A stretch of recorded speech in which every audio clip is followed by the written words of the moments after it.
Hello and welcome to the Care It Out Sleep Show, a podcast for tired parents who are searching for a bit more sleep the caring way.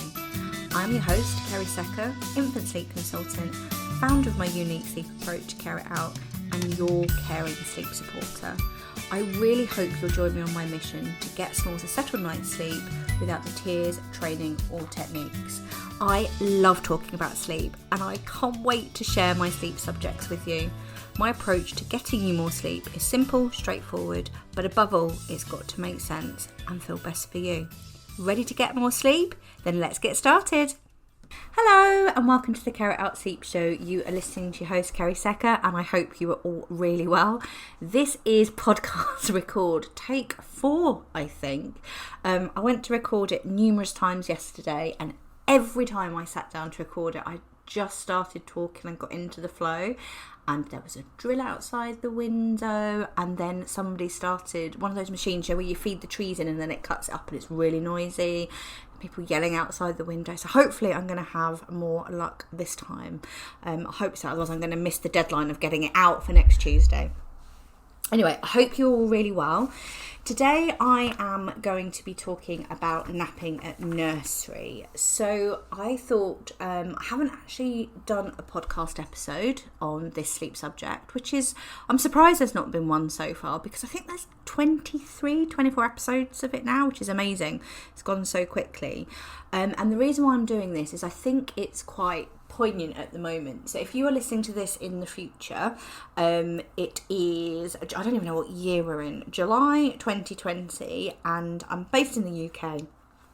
And we are just coming out. Lockdown isn't over, but we have been in lockdown for the last 3 months due to the COVID-19 crisis. And lockdown's not over, as I mentioned, but we're just starting to get back to a new sense of normality.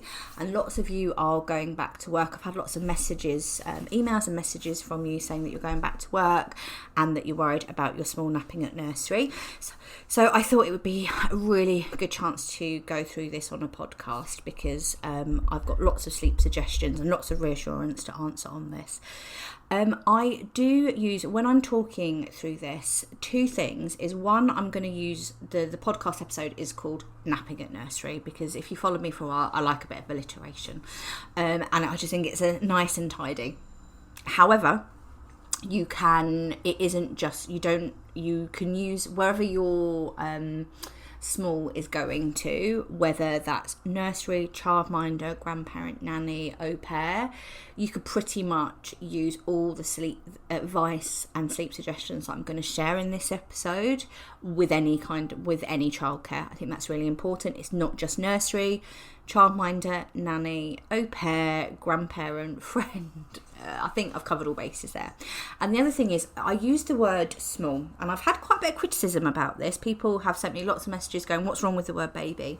And I can say the word baby. There, I just said it. But I use the word small because I want to try and be as inclusive as possible, and I work all the way from newborn up to the age of 8 years. So I thought I prefer the word small, because then I'm not just, a lot of the advice out there is geared towards babies, but by using the word small, I'm hoping it means that it's more inclusive and it's for any age. I think that's really important.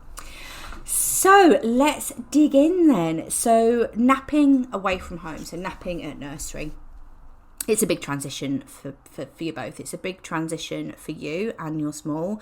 And I just want to reassure you, because my intention behind everything I ever put out, podcasts, chatting to you, it's all about the reassurance. I just want to reassure you, it is completely natural to worry. It's a big change is strange, and it's a big transition for both you and your small.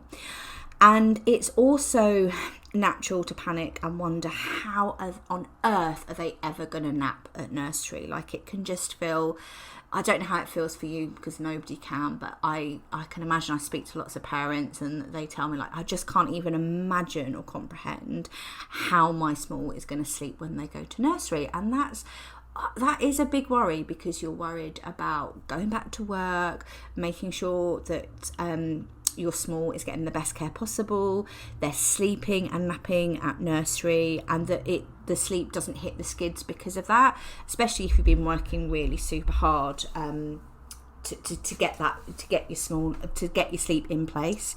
So yeah, just wanted to reassure you, it's completely normal and it's completely natural to panic and wonder how they will have a nap at nursery.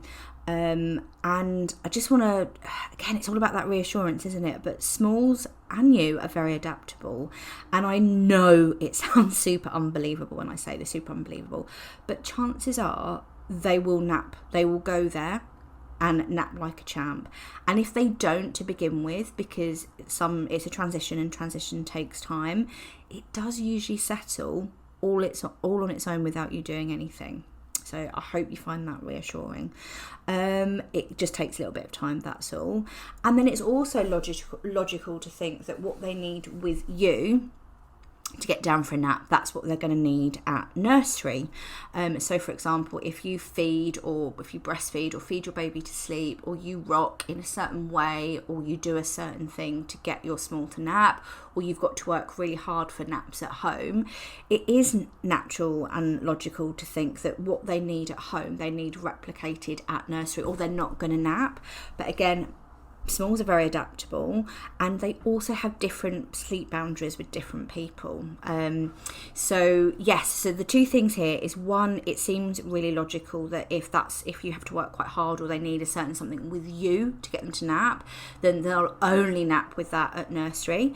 And the other way that we can look at that as well is that it's logical to think, well, if that is the case, I better do something and change that and get them to fall asleep in their cot or by themselves to nap independently before they start nursery. And again, if that's what you want to do, absolutely crack on. But it's not always a guarantee or given that just because they can do it with you, that they're going to do it at nursery, and vice versa. And chances are, I say this all the time, and when I say it, I can see parents kind of rolling their eyes at me and just like, how? What's going on? This is not going to happen. But chances are your small will start nursery. It might take a bit of time, and chances are they are going to nap there. And I know that sounds crazy, and I know you're going to worry about it. And it will feel like it can be mixed emotions, because I think parenting can be that it's like a magnet sometimes, that whole push me, pull me. You want them to nap there at nursery. Of course you do, because you want your small to be getting the rest they need, and you don't want their sleep to come off track at night time, because if you've been listening for me for a while, you know naps are pretty important. But at the same time, you're like, well, I've been trying for however long to get you to nap at home. Why can't you do this at home? And it can really feel like nursery has some kind of magic sleep secret, or sleep sleep magic, or some kind of it's crazy talk. But they don't. They just have when your small goes there, it's almost like a fresh start. I don't know what I was saying there. It's almost like a fresh start. They have no preconceived boundaries. It's like a clean sleep slate, really. They've got no boundaries there. It's a whole new routine. And also, I do think there's that peer pressure as well from their little baby buddies there, that everybody else is sleeping. So there's nothing else going on. So that they'll sleep there. So yes, I hope that really helps reassure you. But yes, I totally can understand and empathise with the worry and the wondering of how they're going to nap there. But chances are they will nap there. It might take a little bit of time. I like the some but not all rule. So some smalls will start nursery and they will just nap like a champ there, slot into the routine. It's like they've been at nursery all their life. Where some smalls will go there and they might take a little bit of time, because nursery is very different from being at home. There's more children, it's noisy, it's light, there's always something going on, and it's unfamiliar. And it's like us, if we go to, well, it seems like a long time since I've been to the shops due to lockdown, or actually been anywhere, but if we go to a new place or a new shop, or for me it's definitely a handbag shop. I'm not a clothes kind of girl, but I love a good handbag. Like, I want to go around and touch all those handbags. I want to put them in. I want to try them on. I want to look at the pockets. I want to see what they look like. And it's the same with your smalls. They'll go to nursery, they're new toys, new friends. They just want to spend all their time exploring their new friends and new surroundings. But as it starts to get less familiar, the novelty kind of wears off, and then the naps do usually settle by itself again. So yeah, I hope that's really reassuring. There are some things we can control in life and some we can't. And with the best will in the world, you've chosen your nursery because you instinctively felt that it's the best place for your small to go. So I would really, really trust that. And there are some things we can control in life and there are some things we can't. And with the best will in the world, we cannot control, to a degree, what's going to happen at nursery. You can... in fact, this is a really good tip. If you are looking for a nursery, it's always worth asking them what their routines are, how they get the smalls to nap, etc. So you've got an idea, and also share your smalls routine with them. But you've trusted them for a really good reason, and they're the best place for your small to go. And we can't control whether they're going to nap there or what's going to happen there, but there are some things we can certainly help to encourage and give them the best chance of napping there. So here's 4 sleep suggestions for nailing naps at nursery. Number 1 is to expect that it might impact their sleep. No, I know you don't want to hear that. It's the last thing you need if you are returning back to work, and even if you're not, when you are going through a transition such as starting nursery, you don't want to hear that it could impact their sleep at night time.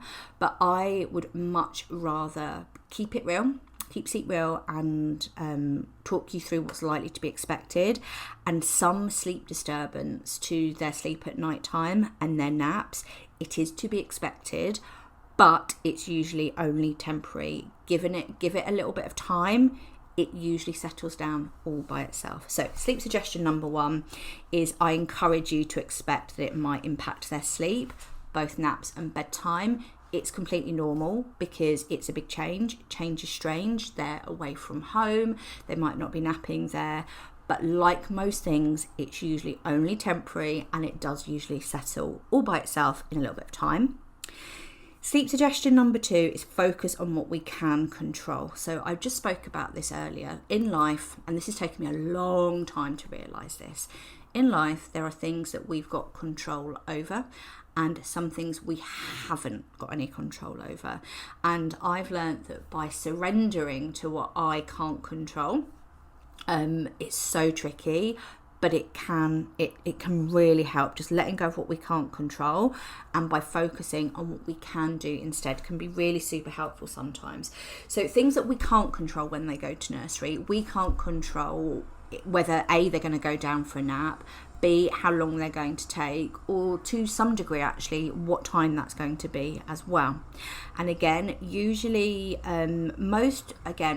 all nurseries are completely different, but most will have their nap routine set down. I can't remember what it's called. It's not a schedule. Like, they'll have a little brochure. There's a proper name for it. I can't remember what it is, but they will have their nap routine set out for you before you start, and it doesn't, they might have it all set out, but it doesn't necessarily mean that your small is going to slot into that. So things that we can control things we can't control is if your small is going to nap there, the time of it, or how long they're going to take. I think I already said that one. But the things we can control is if they are struggling to nap at nursery, are when they come home. So we can control maybe having a slightly speedier bedtime if they need it. In the beginning, starting nursery, especially the first 3 weeks, I keep saying it, but it is a transition time. It's a biggie, and they are going to be tired, and more tired in the short term. It's like us going back to work after a holiday or just doing something different. It's physically and emotionally, I think, quite tiring, and they might need, when they come home, they might be really grumpy, they might need a slightly earlier bedtime, and these are things we can control. And it can be really hard. That whole parenting is like that push me, pull me. Like, I'm really happy that they've been okay at nursery, but they're tired and I can see they want to go to bed, but I also want to spend some time with them. And again, I think it's always a good reminder that is only temporary too in the short term. Things we can control. They might need a speedier bedtime routine so that they're getting down to sleep a little bit quicker if they need it. Some smalls, they're all really different. They might need a little bit longer with you in the bedtime routine. If they've been separated from you all day, some smalls really need that reconnection when they come home. They're all really different. And some smalls might need a slightly earlier bedtime when they come home from nursery if they haven't napped particularly well. They're really super tired. I would try and prioritise having some connection time, some love bombing time with you, and then try and whip them down to sleep a little bit earlier than usual. Where again, some smalls might need a slightly later bedtime. They might have napped a little bit later there. They might have even napped a little bit more there. And they might need a slightly later bedtime. And my suggestion would be, especially in the very early days, routine doesn't necessarily mean that it's got to be rigid. It's okay to roll with it for a little bit, and it's okay to be in the moment. And just my advice would be to just take it one day at a time and see what happens, especially in those early weeks. I think that's really important. So sleep suggestion number 2, focus on what we can control. In life, there are things we can control and things we can't control. The sooner I surrender to what I can't control, that it's not always easy, but there was definitely less frustration. Things we can't control at nursery, whether they're with the best will in the world, whether they are going to nap, how long they're going to nap, what time they are, even though the nursery will probably set out the timings. It's natural to be completely up in the air in those early weeks, but things we can control are having some connection time when you come back from nursery, spending some time together, like really prioritising that when they come back. And it's for both of you. It's for both of your benefit. I think that's really important. Some smalls might need, if they're really tired, might need a really super speedy bedtime routine. I would still stick to the routine, but clock through it quite quickly, and a slightly earlier bedtime. Where some smalls may, and they'll have it, I'm sure that they did when I used to work in a nursery and pick up babies from nursery. They'd write it all down in their book. If they've had a late nap, they might need slightly longer bedtime routine with you, and they might need their bedtime pushed a little bit later. It's always okay to roll with your routine. Sleep suggestion number 3, give it time. Time. You must be so bored of me saying the word time, because I get bored of me saying this word all the time. But starting nursery, it's a transition, massive change for both you, your small. It's any adjustment to our routine, however tiny, it takes time. When we do something for the first time, it's a little bit like the first time you cook a new recipe, or first time you drive somewhere or walk somewhere and you're following the sat nav. The first time you're constantly checking, aren't you? Oh, look at that new thing around there, or you're checking, have I got all the right bits for the recipe in the right order? But the more you do it, the more familiar it becomes, and the more familiar it becomes, the less you need to check it. And it's the same with starting a new routine, such as going to nursery. In the beginning, it's going to feel really, really weird, especially if you're having to get up earlier, out of the house earlier. It really is a biggie when it comes to your routine. But again, that novelty wears off, giving it a little bit of time and patience, and especially when it comes to napping there. Some smalls, as I mentioned before, will go there and will nap like a champ straight away. And chances are, even if you can't imagine how that's going to happen, that's more likely to happen than the other way. However, for some little ones, they do find it hard to nap there because it's so new. It's a new sleep place, and they actually might be sleeping on a floor bed or in a new cot or a completely new place. Might not always be dark there. There might be people, different noises, different smells, other children moving around, different noise. And also there's just so much to do. You want to take it all in. It's like when you go on holiday and first day-itis, you just want to do everything. And then as you ease into your holiday, you start to settle down, and hopefully it'll be the same with your smalls nap there.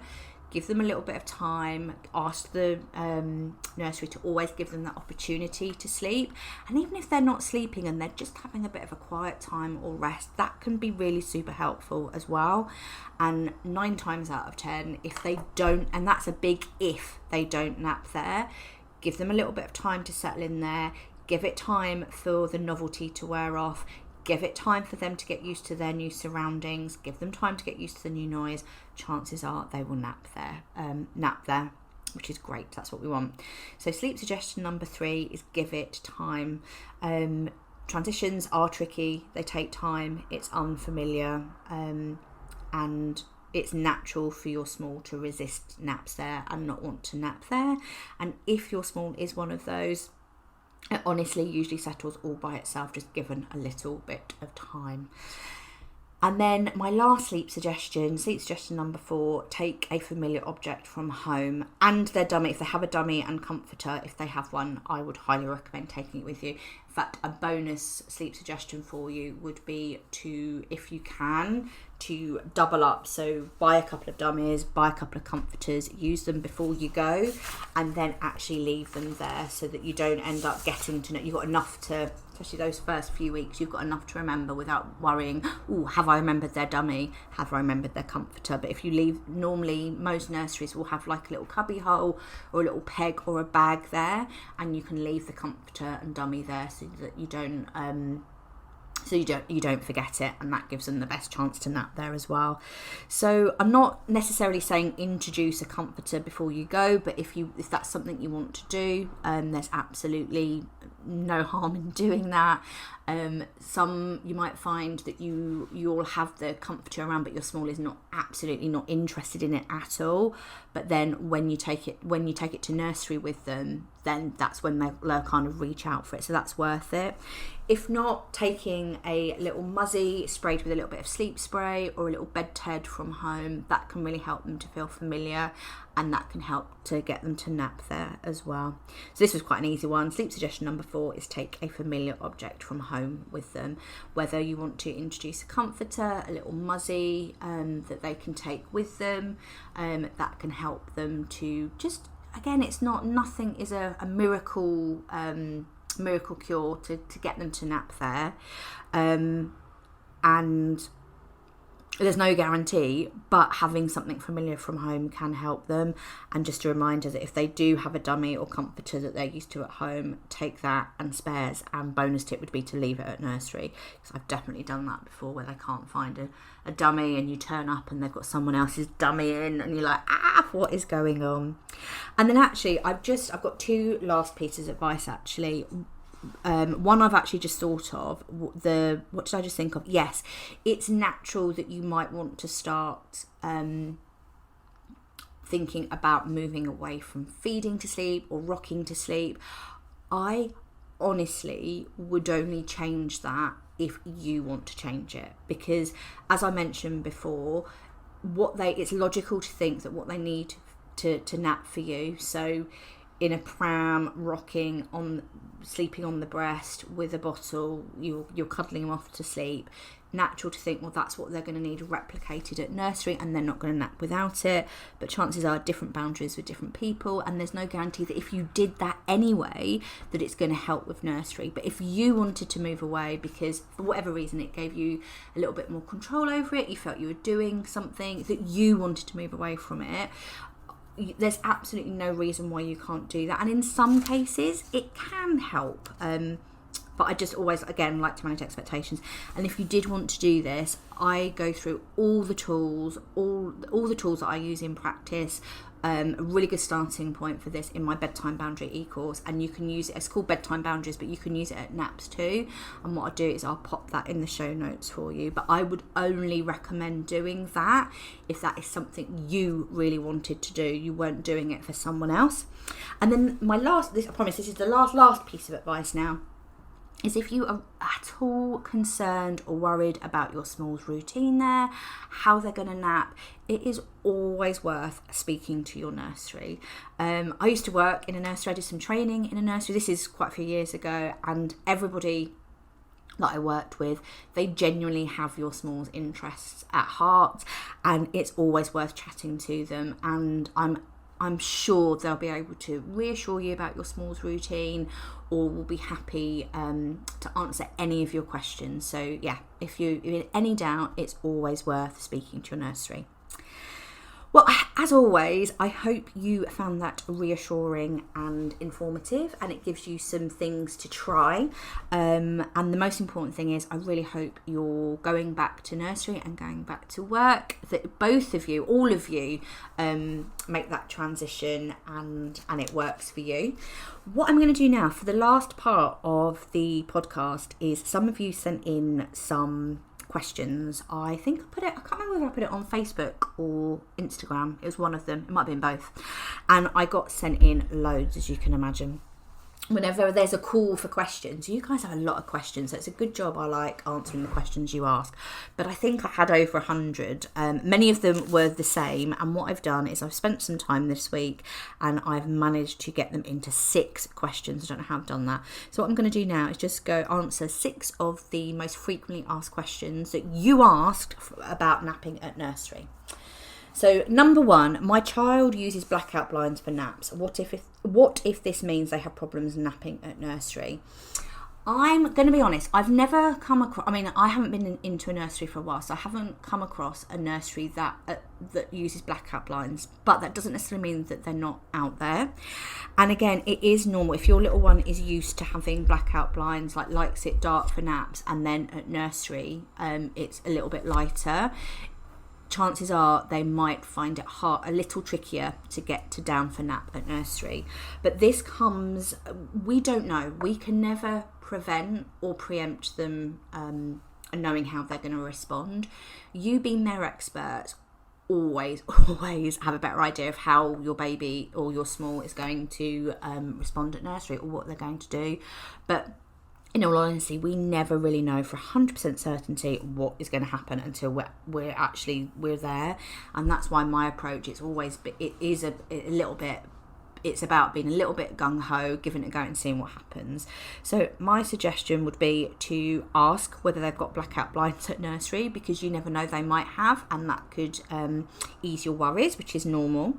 And if they don't, my suggestion would be to just give your little one the time to adapt there. It comes back to all of the 4 sleep suggestions I've gone through. Expect that if they are used to the dark, it might impact their nap there, but it's likely to be only temporary while they get used to it. Focus on what we can control. So if they're not napping, if you go and collect them and they haven't napped all day because it hasn't been dark, focus on what you can control. Whip through the bedtime routine, slightly earlier bedtime, give it time. Usually settles all by itself in the beginning, because it's light in there. They'll just want to look at everything, nose, and look around. But give it a little bit more time, that novelty wears off, and fingers crossed they'll start to nap. And also taking that familiar object from home with you is likely to help as well. Question number 2. My small is a great sleeper. Always like to hear that. How can we keep this going with a new routine at nursery? And again, a lot of these questions will come back to what I've just gone through with the sleep suggestions. So really happy to hear your small is a great sleeper. Always happy to hear that. Always.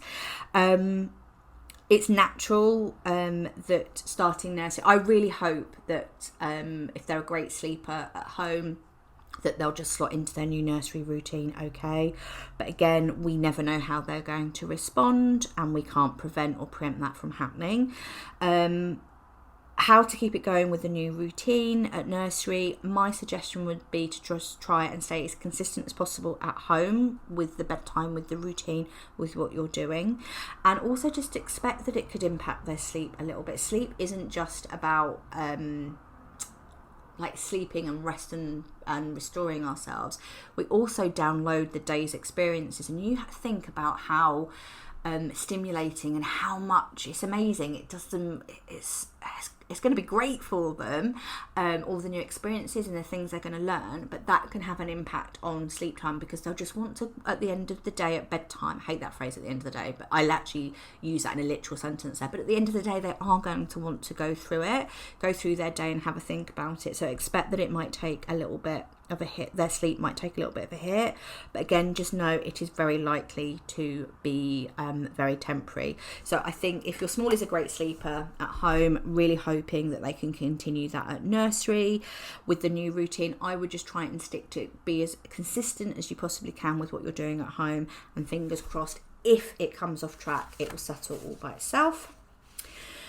Baby is boobed to sleep at home. How are they going to nap at nursery? I feel that I've covered this question in everything I've just gone through up until this point.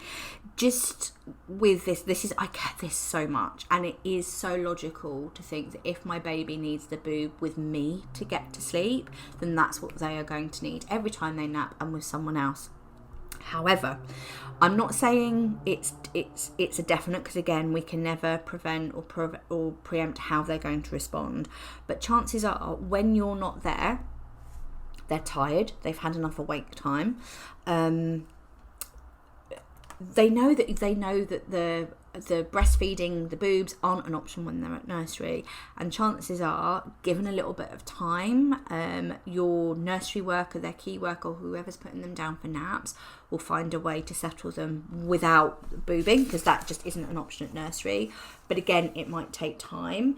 If you are, generally my advice here, like if a mum sent me in their sleep story and wanted to work together and look at this before nursery, I would have a pre-chat with them, and I would go through, do you want to stop feeding? Like, it depends, like how many days are they going to nursery? Do you want to stop breastfeeding for naps? And if you don't want to stop boobing for naps, my suggestion would be to start nursery, see what happens. Chances are they'll nap okay there, and if they don't and you want to, then you can slowly start to move away from boobing to sleep. But I wouldn't necessarily encourage a parent to do that before they start nursery, and just purely for the reason of trying to make it easier for someone else to settle them. So I hope that makes sense. Question number 4, why do they go to sleep at nursery but battle so much at home? Again, I used to hear this, but I used to get this personally when I used to be a nanny. I was a nanny for 20 years, and I would hear it all the time from parents. I'd be like, why can you get them down? And it's completely different with them. And I think it comes back to, again, parenting is so personal. It's so hard not to take it personally, isn't it? Like, well, they battle with me. What am I doing wrong? Am I missing something? Why can they settle my baby and I can't? And again, it comes back to that magnet, that push me, pull me. Like, you're happy and glad that they'll settle with someone else, but at the same time, it's hard not to like, why can't I settle my baby? These feelings are all completely normal, and it is completely normal and natural for them to go to nursery and nap okay there, and to still have a little bit of a battle at home there, because for all of the things I've just gone through in this podcast, but also different boundaries, different people, and there's nothing like the bond and how they are with their parents, and it could be really hard because it can feel like they're giving you a hard time but no one else, but it is completely normal. And yes, my suggestion would be to keep doing what you're doing, and if they are, one thing I would say is, if you find that they are really battling at home but they are going okay at nursery, it's always worth just asking the nursery, what time are they putting them down and how are they getting them down? Because it could be a really tiny tweak that you make at home that could then help mirror what they're doing at nursery, which can help as well. Number 5, how do they manage to get all the babies to sleep when I can't get one to sleep? Again, this comes up all the time. There isn't just one person at nursery. And I think this just can't, I mentioned it before, that peer pressure, I think. Everybody else, like the nursery gets quiet, everybody's going to sleep, there's nothing else necessarily going on. It's completely normal. And I've got lots of friends that are teachers, and they say this all the time, that they say, like, I can get a class of 25, 30 children to behave or do something or do their schoolwork. Do you think I can get my own child to do any of that? No. And again, I think it just comes down to all of those things that I've just spoke about before about them napping at nursery. Completely different boundary, different people, different perspective. How they behave and what they do with you is completely different. It's completely normal to take it personally. Parenting is so personal. It's hard not to internalize that and think about, what am I doing? What am I doing wrong? Why can't I do that? That always comes up. But I think, to answer your question, how do they manage to get the babies to sleep but you can't get one to sleep at home? It isn't anything you're doing wrong at home. And a lot of the people that work in the nursery, there's more than one of them. There's the peer pressure. They've got a really solid routine at nursery. I'm not saying you don't have a solid routine at home, but they have a really solid routine at nursery. And they have been doing it. This is their job for many of the people working in the nursery. They've been doing it for years. I think a lot of it sometimes is confidence. I'm not saying you're not confident. I've got to be really careful about that. But they've been doing it a long time. And the more you're used to doing something, I just think sometimes it becomes second nature to you. So yeah, you're not doing anything wrong. It's completely normal. And then question number 6, what if they fall asleep on the way home? This is very likely to happen. I used to work for, back in my nanny days, I used to pick up, all nannying jobs are different.